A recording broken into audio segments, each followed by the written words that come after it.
I want to bring into the conversation another member of our extended family, Republican political veteran Steve Schmidt, veteran of both many GOP campaigns and a GOP White House or two. Steve, sum up what, in addition to what we're now told is the third longest State of the Union address ever, what was it we witnessed tonight from Donald Trump? Everything all together, the backdrop, what we know to be the subplot, and his choice of words.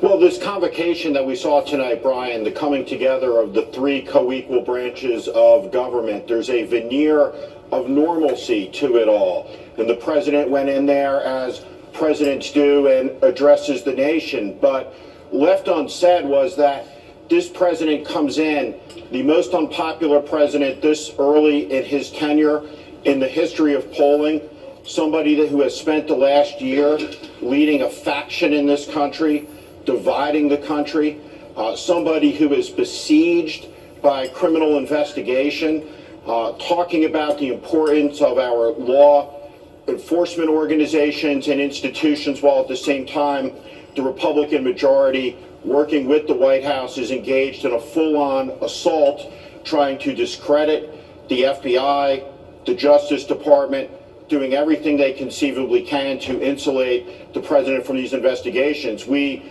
heard talk about expanding our nuclear weapons arsenal.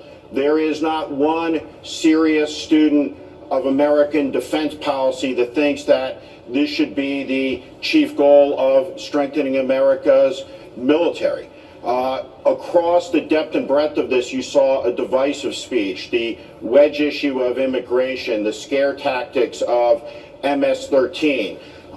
There was no talk in the speech about the challenges the country faces over the next 5 years, 10 years, 15 years. Where are we going as a country? So this divisive president came in tonight at probably the most divided this country has been in the last 50 years, since that year of 1968.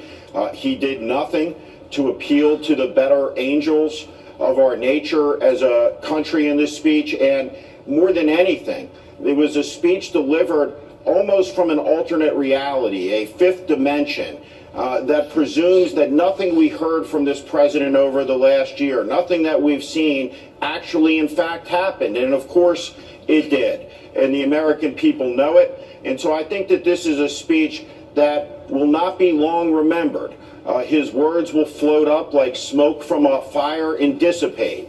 In 24 hours, 48 hours, 72 hours from now, we'll see the typical recklessness, the looseness, the tweet out of left field that will extinguish this moment of supposed normalcy from our minds, I suspect, pretty quickly.